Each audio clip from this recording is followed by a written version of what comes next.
Well, boys, looks like you started the fun without me. You're all sick. Every last one of you. We're going to need a bigger gun. What's the matter? You scared of things that go boom, boom?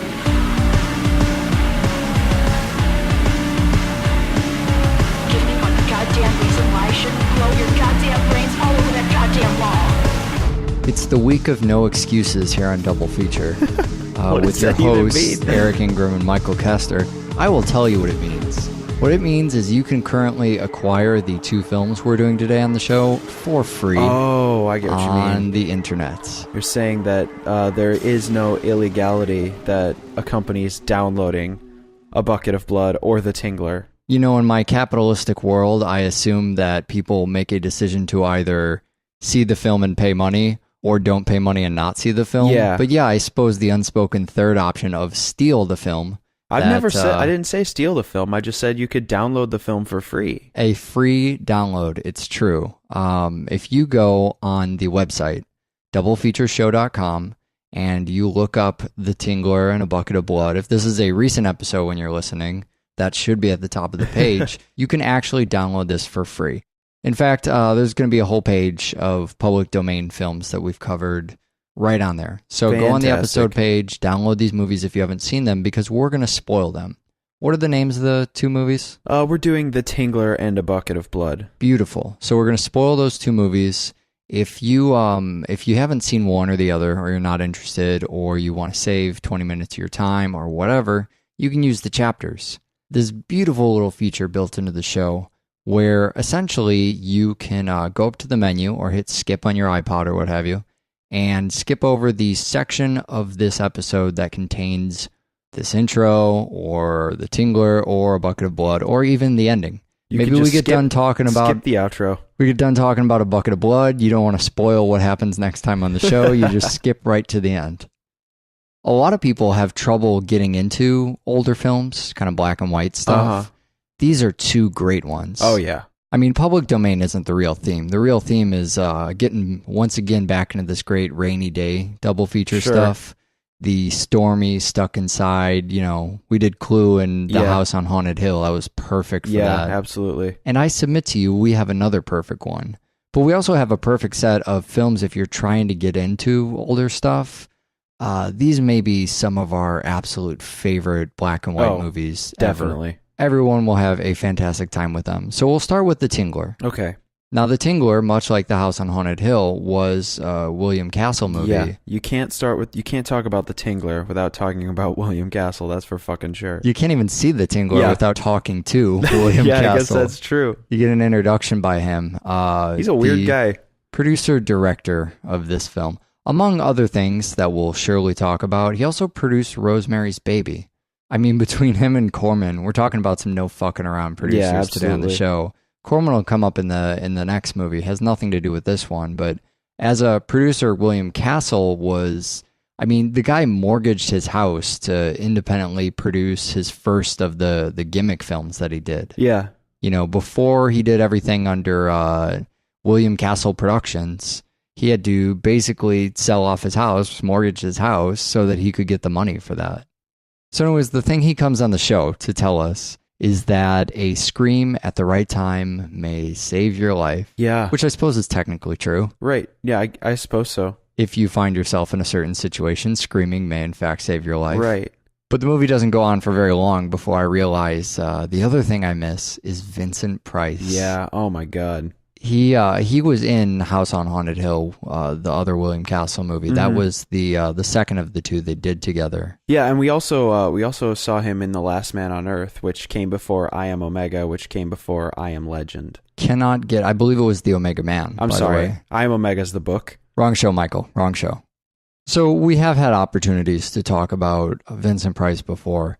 The way he pronounces the title of the film, he can even get away with the titular line just because of the way he carries himself. I mean, I love the way that rolls off his tongue, The Tingler. Like we were talking about on Red State, how a demeanor, how the way you kind of carry yourself as an actor, that performance can really I mean, that could be an entire film. Yeah, absolutely. A lot of times I find myself watching Vincent Price films for Vincent Yeah, Price. It's totally. one of the few actors I really do that for. Vincent Price, he's not necessarily an actor because of his body of work and that he worked with so many low-budget directors. Sure. He's not a sure bet on a great film, but he is a sure bet on a great performance. Yeah, you love being around the guy. He talks in this very, especially in this movie, this soft, deliberate manner. It may, in fact, be that very manner that always leads his wife to betray him in every fucking movie he's ever in. Every single Vincent Price movie, he has wifey issues. The Tingler, no exception. But hey, women get other roles in this movie. They get to be deaf and dumb as well, which is also... So I love that you have... This is the brilliant writing of Rob White, which I want to get to. You have a movie that is about this thing bottled inside all of us. This is really starting to sound metaphorical already. The terror that's deep down in us. The terror just happens to be a little critter that, escapes. Well, one of them escapes into our world and is wreaking havoc. And the only defense mechanism from this is to scream. Right. Screaming paralyzes the Tingler. So we have a woman who can't scream. Obviously. Why wouldn't you? So Rob White wrote this, and he might better be known as an author, but this isn't double sleepy nap time. It is, in fact, double feature. So to treat him as less an author of novels and more an author of films, you would see the rest of his body of work. I mean, you could see a lot of it just with William Castle. Yeah. You know, he did both of the Vincent Price movies, but he also did Macabre and 13 Ghosts, which was remade, and Homicidal as well. So he comes up with this little creature, the Tingler, and one of my favorite parts of the movie, aside from the gimmicks and aside from the Vincent Price, is the actual Tingler. The little rubber centipede guy. The little crawly guy. Yeah. It's ridiculous. It makes a heartbeat sound, which is great. That's the movie's suspense playing at you there. But I love when it crawls out of the box. Yeah, that's watching the Tingler move. Great. It is kind of, I mean, it's a creepy crawly. Yeah. It's supposed to make you, it's supposed to be the thing you don't want to run past you in a theater. Yeah, exactly. But it looks like it's being moved by an invisible child's hand, kind of making it march around like some sort of action figure. Right. It's clearly one of classic cinema's greatest monsters. Yeah, absolutely. And it never moves any better than that, than when it fumbles out of the box. I mean, that's really for the remainder of the film. We're playing pretend with it, which is where you want to go for these classic movies. Sure, especially moments where you get Vincent Price wrestling with the little rubber guy. Yeah, right. Those are great moments. I mean, Vincent Price really has to That's the Ed sell Wood, the Bela danger. Lugosi fighting the squid moment. Absolutely. We don't have a motor for the squid. You're just going to have to, flail around in the water a lot. So Vincent Price fighting a toy lobster is, it's one of the things you come to this movie for. I love when it shows up by the projectionist, too. Yeah. Just kind of stalks him from the shelves up there. Or, latches itself around someone's throat. It's really, it's a formidable opponent. It really is if you're sleeping or not paying attention. Yeah. If you're looking the other way and standing still for a while, and can't scream. Yeah. Or I guess if it has a good enough grasp around your throat, though, right? I mean, if you're sitting in a movie theater, you're just Tingler bait at that point. Yeah, that's the one place you don't want to be. Which brings us to some gimmicks. Yeah. And just when you thought you had exhaustively gone over William Castle gimmicks, I mean, we talked about a lot of them. Yeah, we talked about the skeleton. Sure, we talked about the the skeleton was from the House on Haunted Hill. Right. That was the that was both the movie we did and one of the big gimmicks we talked about. But basically, that they would put a skeleton in the theater and swing it around during a particular scene. And we talked about rumble seats. I don't remember the actual name, but where? Yeah, well, we'll get to that too. That's from the Tingler. Oh, really? The rumble seats. The first one we talked about was from Macabre. It was that you remember the Lloyds of London, the life insurance, $1,000 life insurance plan that everybody had to sign.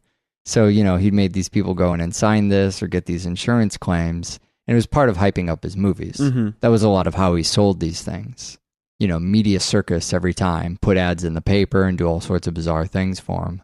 This is one of those things in cinema history that it's not a first of its kind or something. I mean, I guess it is, but it never took off. We're Yeah. not looking back at this Right. and going, this was the first gimmick of many gimmicks to be used. We may be looking back and going, this was the first acid trip of many acid trips used. Well, yeah, the movie did pave the way for at least Altered States. We Yeah, can say at right. least one movie in cinema history as having, you're right, the first acid trip ever portrayed on the screen, the first LSD trip for whatever that's worth.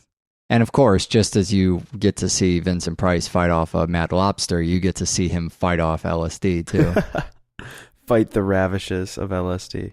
Which is funny because the LSD appears to be a bigger problem than the Tingler does. Unfortunately, they didn't give the audience a bunch of LSD. That would be a really good way to That's a make good the gimmick. audience feel interactive. Is just I don't think they had the budget for that. dose them with LSD. I don't know what LSD costs. Maybe it's cheap. That would be Some of the fucking elaborate gimmicks they pulled, Yeah. it couldn't be any more expensive. Well, so there was another show where we talked about the gimmicks too. We talked in Polyester when John Waters and, Odorama were featured in that film.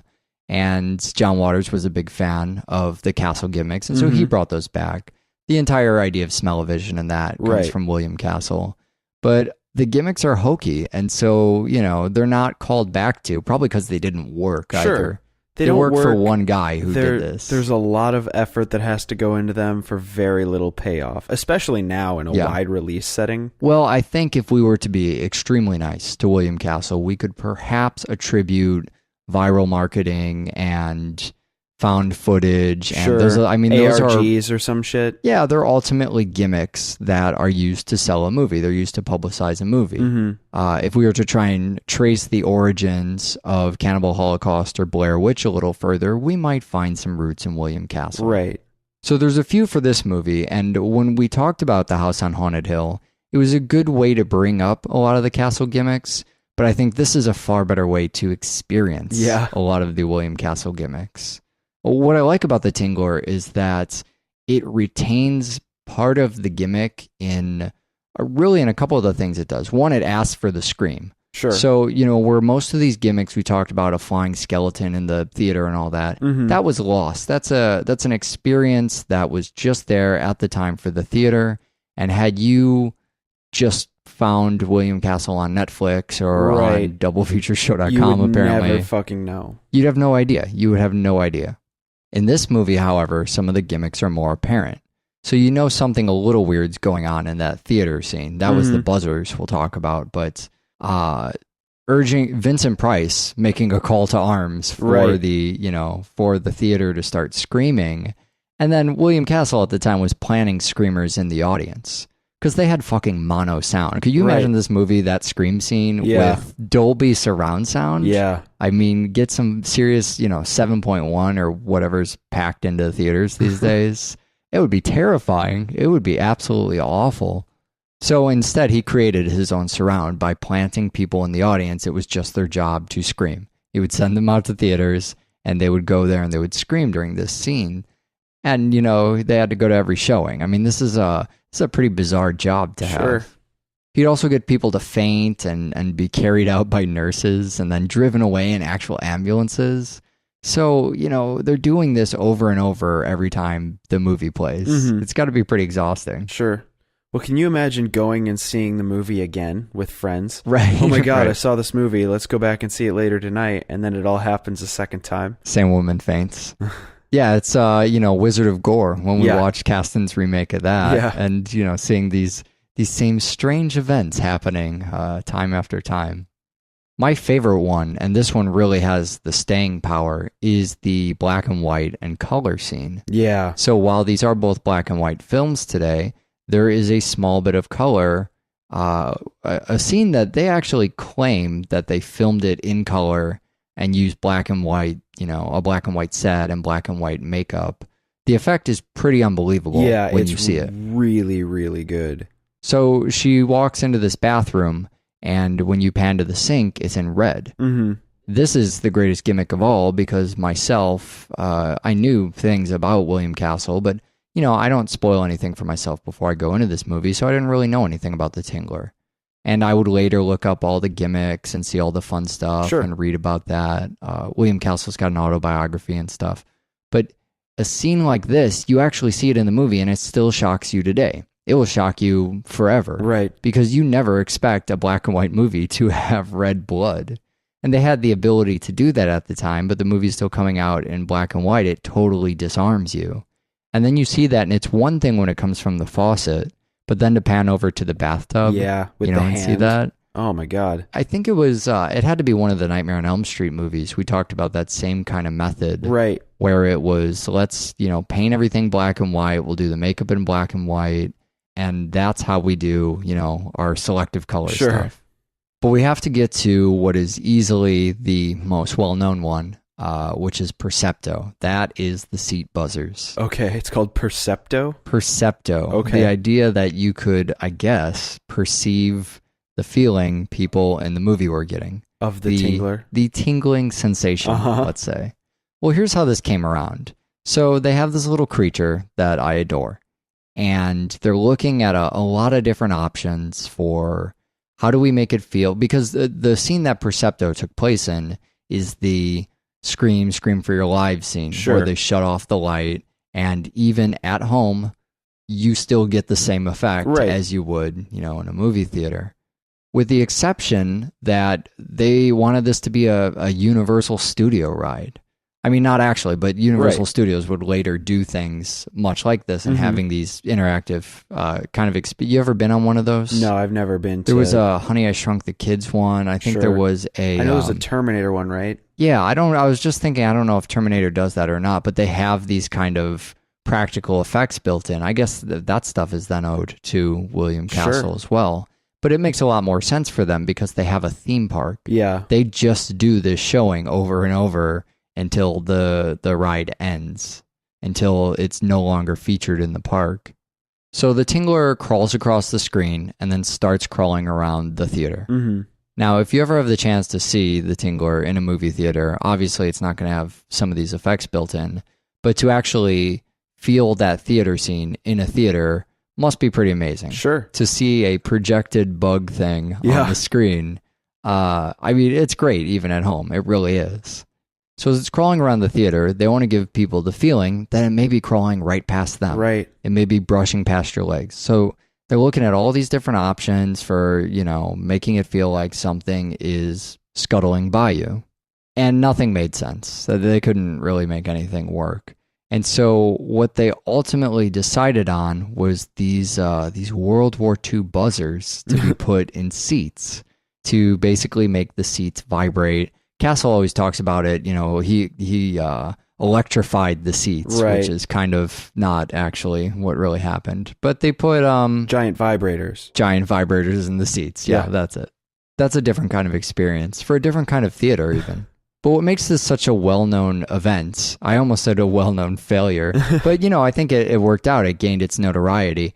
But the fact was, these things were kind of expensive, and they couldn't afford them for every scene. Right. It sounds ridiculously expensive to fit theaters with giant vibrators. Sure. Well, I think there were less theaters to worry about. Sure. And, you know, the showings weren't nearly as wide as now, when in the city of Chicago, you could go to 20 different theaters. Right. But they could only afford literally a handful of seats, and that's just in the bigger theaters.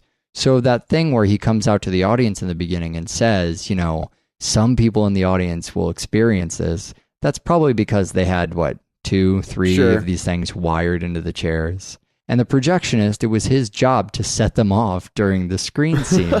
So it wasn't like they actually brought an operator to these theaters. You can only imagine how the fucking projectionists and the theater crews felt about William Castle. Yeah. Every time they bring his movies in, they have this special set of instructions of, you know, now you're signing up to basically be in a haunted house for, you know, a couple weeks. Sounds or maybe like a even pain months. in the ass. It does. I mean, I'm sure some of the projectionists and the people who worked there loved it, but I'm also sure a lot of them are accustomed to their job of hanging out in a booth and hated it. Yeah. I want to talk just really briefly about my favorite William Castle gimmick, because we didn't get to it last time, and it's not from the Tingler. It's from Homicidal. It was the fright certificate. So the idea of, and you know, at first it wasn't a great idea. The fright certificate was basically just, it was one of his last gimmicks, and I think probably because it did become so much work for theaters to do these things that they started to just pass on his films. Oh, great, another William Castle thing. Fuck that. But for whatever reason, it wore out its welcome, or he decided to stop doing it. One of the last things was this fright certificate.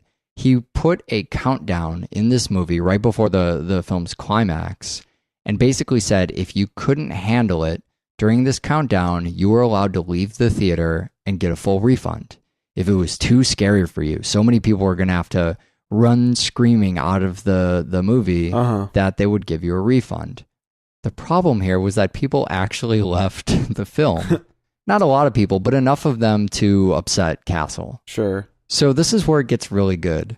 To diminish the amount of people that got refunds, he revised the setup. So instead of just walking out calmly and saying, oh, hey, I'd like my refund for this movie, he set up this kind of apparatus in the theater where there were these yellow steps under this yellow light that beamed down, directing you towards what was called the Coward's Corner.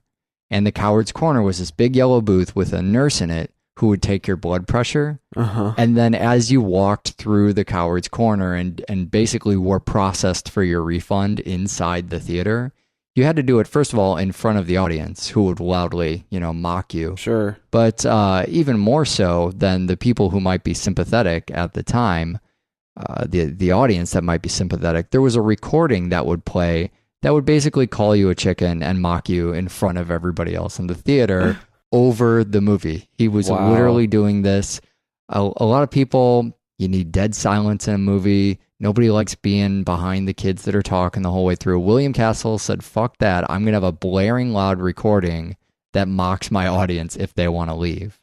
And then, once you went in there and you talked to the nurse or whatever, you would sign this big slip, this big fucking sheet that said, I am a bona fide coward in order to get your refund.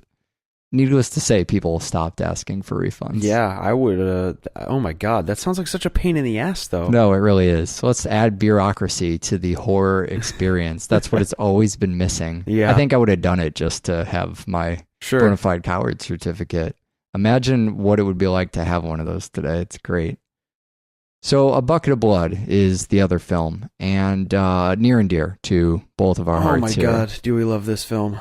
In a very William Castle-like gimmick, they would let you in for free to this movie if you showed up to the theater and gave the ticket taker, the front counter or whatever, a bucket of blood. Oh my God. Ridiculous. I don't think it has to be human blood, obviously, but I'm wondering how many people showed up with a fucking bucket full of blood. Buckets of blood. And if the theater would actually honor that. So this is a rare breed in that it's a Roger Corman film without Vincent Price. Who would have thought that was possible? But you get Dick Miller in really what's a rare starring role. Yeah, it's Dick Miller's only starring role in his he basically entire never career. did another one, right? No, he ended up That's doing sad. a lot. He did a lot of supporting roles for Corman thereafter. He was in Little Shop of Horrors, which we covered. Sure. He was in The Terror. He ended up being in a lot of Joe Dante movies, which we've covered in exhaustive detail. Sure. Whenever Dick Miller shows up, he's in Gremlins, Small Soldiers. He was in Amazon Women on the Moon, and his scenes got cut. But he's never the lead, except for Bucket of Blood. Why is he never the lead? There's no reason. He's amazing. Walter such a good Paisley, lead. it goes down in history for me as one of the most heartfelt film leads of all time. Sure, he is. He is. The charisma the guy brings is, it's on Vincent Price levels. Yeah. It's just this, man, I would go to movies to see Dick Miller. He's so good. I mean, you love this guy so much, this character. Could you imagine this movie? We'll get into him being a killer, right? Yeah. So that's where this film's going if you haven't seen it. Can you imagine this movie with a killer that you didn't like? What a different movie this would be. I believe it would be the remake, potentially. So he plays this busboy who's incredibly passionate about the arts. Yeah. That's a large part of his character is he just wants to talk to everybody about art. Right. Every table he waits on. Sure. Well, but he's not a creative type. No. That's the He's wonderful trying, but juxtaposition not so much. of Walter Paisley is being an admirer of the arts who wishes he could be an artist, but can't tap into his creative side. All the art that he spews is just verbatim repetition from poems he knows and poems he's heard and quotes he knows. He never, I mean, throughout the entirety of the film, never creates anything completely of his own volition until the very end. At what point do we start talking about Exit Through the Gift Shop? I think I might have lost you there. So he's directed through the movie by Roger Corman. Right. And we talked Corman a bit on that Little Shop of Horrors episode. But how did this thing come together? You're a big Corman guy. Yeah. Well, actually, Little Shop of Horrors it's a great film to pair this with because they shot it 3 days, the 3 extra days that they had on the set for Bucket of Blood. Sure. Bucket of Blood was filmed in less than a week. Wow. It was written in less than a week prior to that. Oh yeah, this is the one that was 5 days or whatever, right? He rented the studio for 7 days. Yeah. Shot Bucket of Blood in 5 days, and then decided, let's rent the studio for an extra 2 days. That's crazy. Reshoot Bucket of Blood, but make it funnier and more obviously a horror film, and that's where Little Shop came from. So that's why this movie appears to be so subtle. Right. Because that was the mistake that Roger Corman noticed while they were shooting the film, is that the Beat Generation is so subtly hilarious that it seemed like he wasn't mocking them. And all the jokes fell a little flat because you couldn't tell that everything was making fun of this ridiculous art world, because that's actually how the art world was. Right, so it's too accurate is what you're saying? Yeah, exactly. So he intended this to be a comedy. Sure, it's supposed to be, I mean, it is essentially supposed to be one of the front runners in the horror comedy genre. Right. It's not supposed to be a horror film, but it's supposed to be, a horrifying look into, what art might become if it gets too out of hand, and it fell flat. When art gets out of hand, that's the moral of the story. Sure. Here. Yeah, I mean, I always got the feeling it was a comedy, but I never knew that, this is what Roger Corman's subtlety could have looked like. Right. Because this is pretty early in his directing career, right? So, he does A Little Shop of Horrors then as what, a reaction to not funny enough? Well, yeah, I mean, it's not a thing like he saw the audience response to Bucket of Blood, because Bucket of Blood hadn't come out. It was shot the day before. Sure. But he noticed while shooting Bucket of Blood that basically Dick Miller was too good and too honest, and all of these beatniks were too accurate. Sure. And so he ended up coming with a more preposterous story, which I guess ended up having a real legacy, while Bucket of Blood fell by the wayside, even though I think it's a far superior effort. Oh, yeah, definitely. Film. Well, the comedy is so much better. Oh, my God. It's one of the few movies, and you can attest to it because we were both sitting here cracking up. Yeah, right. It's one of the few movies that I laugh out loud to on repeat viewings, and I've seen it so many times. Yeah. Yeah, I mean, so much of that is the beatniks. Yeah, it is. We almost start our movie outside of narrative. It almost starts like William Castle talking to the audience. Right. Instead, it's really starting the way the last movie ended, with the character staring into the camera. Mm-hmm. It turns out it's just a beatnik poem. Yeah. It's not someone delivering "you're about to see a moral tale" to the audience. It's a fucking beatnik poem. And, I have trouble telling the difference. Sure. Well, he just sits there, spews a bunch of nonsense with some pretty words, and repeats himself in the wrong spots, and that becomes a poem. Oh, God. So aside from the comedy, they're the backdrop. Your environment is the coffee house. Yeah. The little art shop coffee house is the backdrop for this film. And it's hilarious. It's weird that you go to an environment that is the thing that is funny. Right. There's just the funny room, and we're going to hang out there between our scenes. Well, all the characters are, it's the fault of the film's humor. All the characters are immersed in this art world. Sure. There's nobody who's in the film as an outsider looking in, pointing out how goofy and dumb all these people are. Right. Because everybody has bought a little piece of the farm here. Everybody is totally sold on the far out Beat Generation and you're nothing if you're not an artist. Yeah, right. And the artist is nothing. I mean, it's all this bullshit and garbage that people actually believe is what the Beat Generation was about. Sure. You hear these poems and you sit there cockeyed, confused, right, thinking, this guy's spewing a bunch of nonsense. I don't understand the Beat Generation. Sure. When in reality, he's spewing a bunch of nonsense because it's supposed to be a mockery of the Beat Generation, but it seems like the real thing because it's such a strange subculture. Yeah, and it's a subculture I thought was lost. We talked a little bit about this movie and the Beatniks when we did one of those music box shows. And I remember we said, we can't say anything about A Bucket of Blood because when we start to get into the art, it's all spoilers. And I was really sad because I thought, man, there's no more Beatniks and it's not funny anymore. But during a little bit of that time I spent in Cupertino, I shopped at Whole Foods a lot, and it turns out it's all still there. Yeah, well, basically the Beat Generation has just evolved into the health food movement. It really is. They're talking about their breakfast, the garbanzo omelet. Oh my God. Smoked wheat germ or smoked yeast. I don't know what any of that even means. But you could go buy that at fucking Whole Foods. Fry a goddamn egg. Yeah. It's not gonna hurt you. It's so fucking perfect, and it's so funny it's funny to me because I am so confused by the health food movement and the organic food generation and the sustainable food generation. Well, because it mocks itself. Yeah. They call them Frankenfoods, Michael. Frankenfoods. I mean, it's one of those things, just like with this movie, where you don't even really, it's a spoof of itself. Right. There's not a lot of work you have to do. Well, they talk about all this stuff and don't ever acknowledge its significance. Sure. That's why Walter Paisley can be an artist. Yeah, right. That's why he can show up with a cat with a knife in it and everybody says, wow, what a wonderful thing. Sure. But no one will go into the significance or what it might mean or the implications of the piece. But you don't talk about the art, man. You can't talk about the art. Well, because it's absolutely useless, but no one's got the balls to say so. Right. That's why I like our show so much. That's why I'm married to this fucking show. There is this thing about art where, you can't talk about it. Especially you can't question it. You can't say, well, hold on, guys. You don't deconstruct it. That's just a cat over there. Yeah. And I think that's really why I like bringing film analysis to people.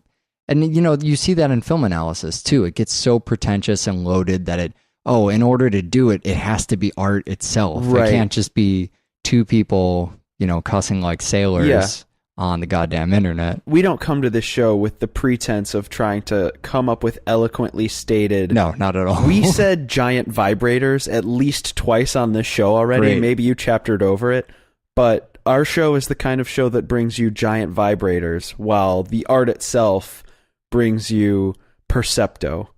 Well, and that's the great part, too, is that by being around all these beatniks, you hear them comment on his rise to fame. Sure. The things they do comment on are just as funny as if they were deconstructing the art, itself. I think my favorite thing about the treatment of the beatniks here is, like you were saying, there's no straight man to this. Yeah. Everybody is part of the culture. So it's, when we look at a lot of the dark comedies we've done on this show, a lot of them are comedies where you're in the world and everybody in the world is funny because no one realizes they are in the world. Right. There's no one standing there to point it out. And sometimes it's really funny when you have someone standing around who you can kind of sympathize with. Right, sure. But I like looking a lot more at these movies that just choose to be their own world and do their own thing. And then they never need to tell the audience, no, it's okay. This is what I meant.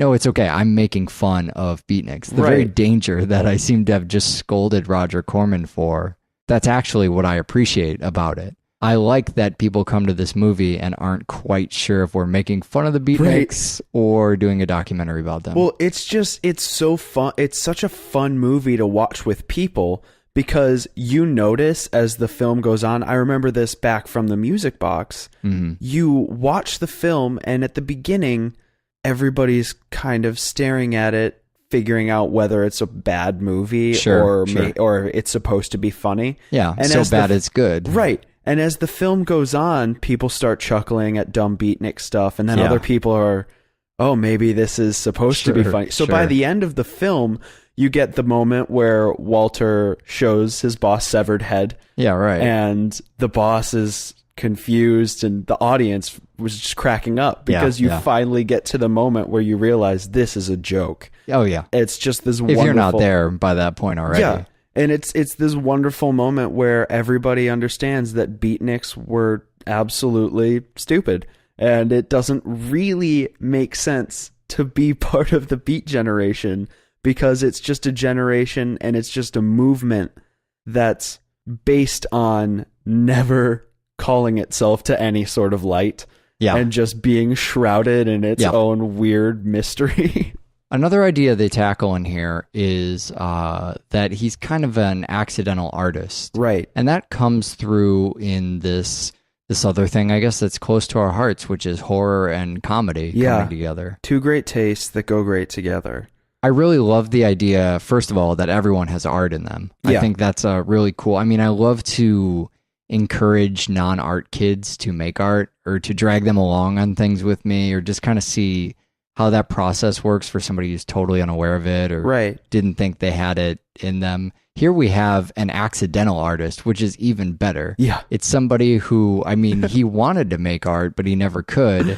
And then one day art just kind of fell in his lap. Well, literally one day he stabs a cat through a wall and bam, now he's an artist. Sure. Well, that's the thing. And that piece is awesome. The fucking dead cat, is that the name? It's called Dead Cat. Yeah.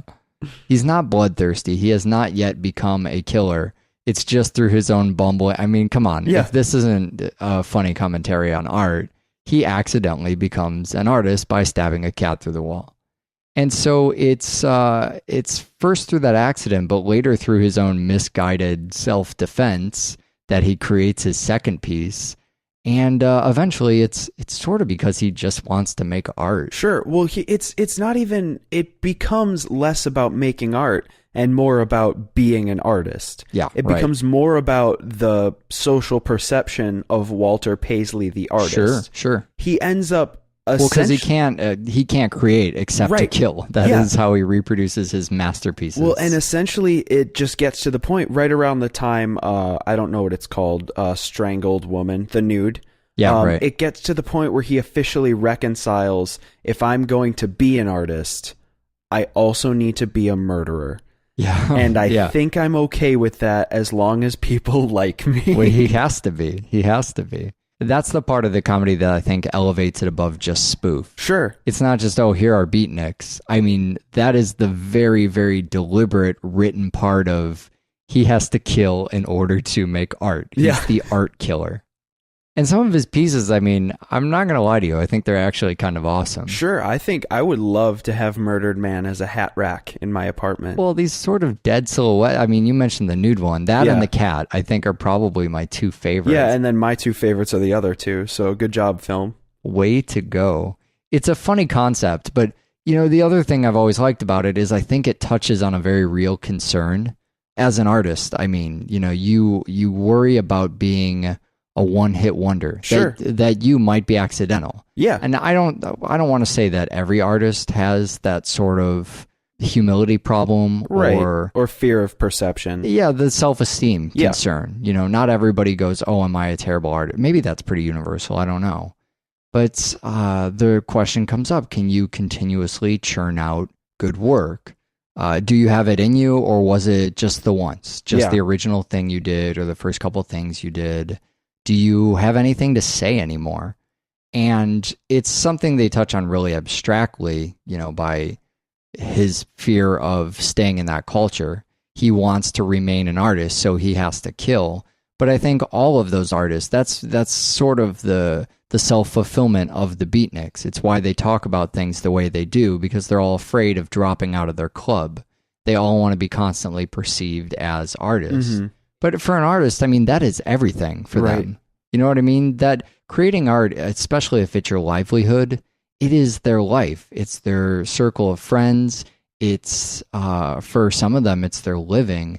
And if you're constantly questioning your ability to conduct your very own trade, I mean, I can think of few other things people do for a living or do, you know, if you think that you are an artist, that is what you are about. That's not true of, say, a technician. Right. I never sit around going, oh, am I always going to be good with computers, or did I just get lucky that one time? Well, art isn't necessarily a skill. Well, for Walter Paisley especially. Yeah. For him, it's just murder. It drove him to murder not only, but he didn't even think twice about it. Yep. So as I mentioned, there's an entire page of public domain films on the website. I don't think we've ever talked about that on the show before. Yeah. But, we're always big proponents of the Netflix thing and Sure. the iTunes thing, and you can rent or buy that stuff. But if you just want a free download of movies that are pretty fucking good, surprise, surprise, you can get them on the internet, and they're awesome. So go on that. It's doublefeatureshow.com. There's a link to it on the main page there, just public domain films. You can also see an A to Z list of every fucking movie we've ever covered. If you're just kind of looking, hey, double feature, have you guys ever done this? We get emails all the time. Often give our email address directly here, doublefeatureshow@gmail.com.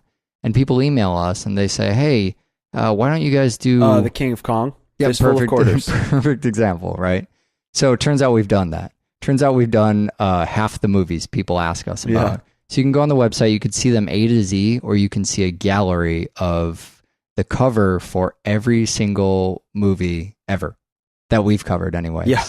Eventually that will grow to every The single same movie thing, ever. right. But in the meantime, we have 2 more films that we need to do next week to increase that list. Yeah, so as of next week, we will have added the cover art for both Sucker Punch and Switchblade Sisters. Get a little Zack Snyder there, and get another a bit of a culty exploitation throwback. Yeah, we're going to nail in some more Jack Hill. I guess watch more fucking film. Bye. One of them escapes into our world and is wreaking havoc, and the only defense mechanism from this is to scream. Right. Screaming paralyzes the Tingler. So we have a woman who can't scream. Obviously. Why wouldn't you? So Rob White wrote this, and he might better be known as an author, but this isn't Double Sleepy Nap Time. It is, in fact, Double Feature. So to treat him as less an author of novels and more an author of films, you would see the rest of his body of work. I mean, you could see a lot of it just with William Castle. Yeah. He did both of the Vincent Price movies, but he also did Macabre and 13 Ghosts, which was remade, and Homicidal as well. So he comes up with this little creature, the Tingler, and one of my favorite parts of the movie, aside from the gimmicks and aside from the Vincent Price, is the actual Tingler. The little rubber centipede guy. The little crawly guy. Yeah. It's ridiculous. It makes a heartbeat sound, which is great. That's the movie's suspense playing at you there. But I love when it crawls out of the box. Yeah, that's watching the Tingler move. Great.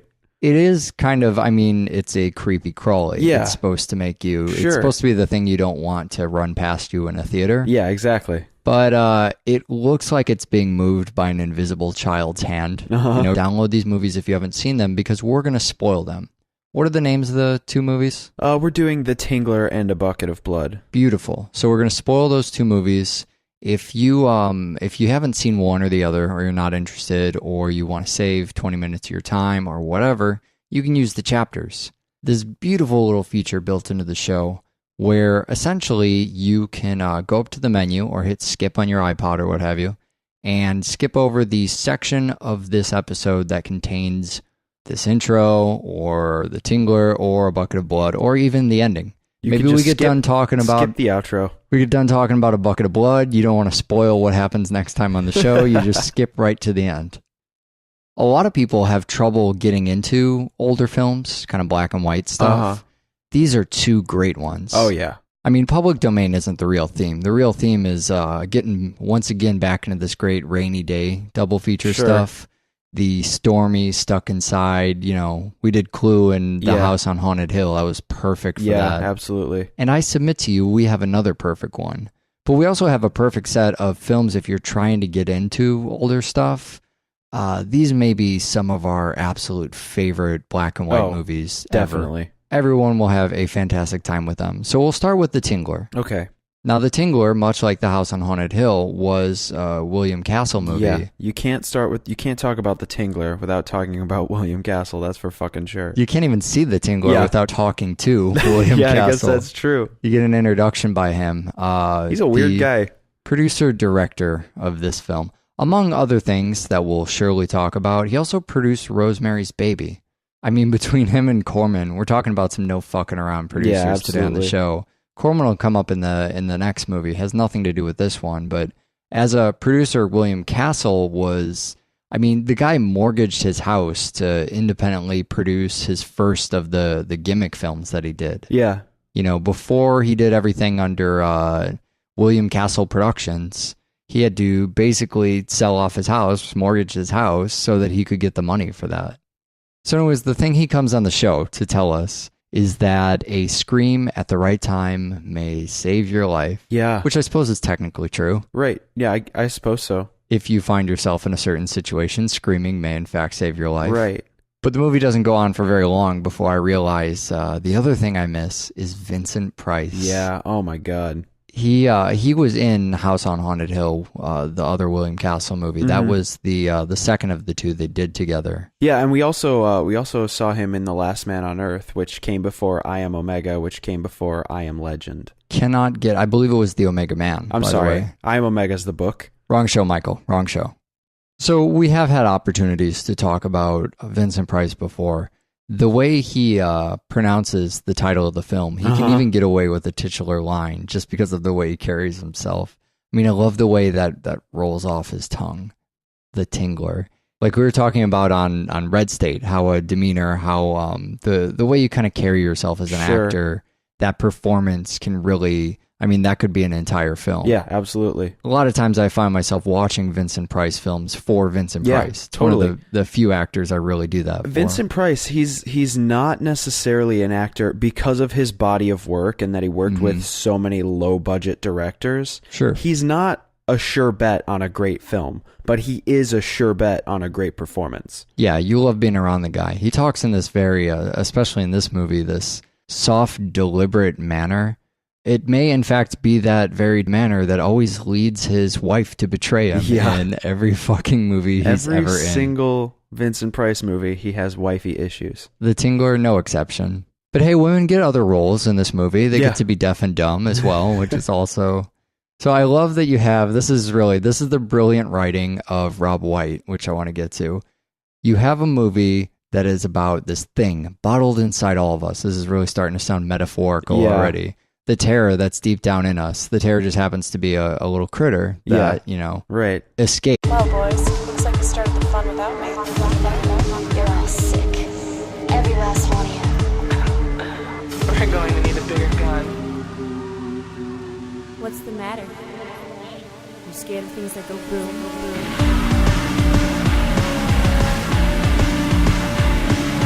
Give me one goddamn reason why I shouldn't blow your goddamn brains all over that goddamn wall. It's the week of no excuses here on Double Feature. With your hosts, Eric Ingram and Michael Kester. I will tell you what it means. What it means is you can currently acquire the two films we're doing today on the show for free. Oh, I get what you mean. On the internet. You're saying that there is no illegality that accompanies downloading A Bucket of Blood or The Tingler. You know, in my capitalistic world, I assume that people make a decision to either see the film and pay money or don't pay money and not see the film. Yeah. But yeah, I suppose the unspoken third option of steal the film.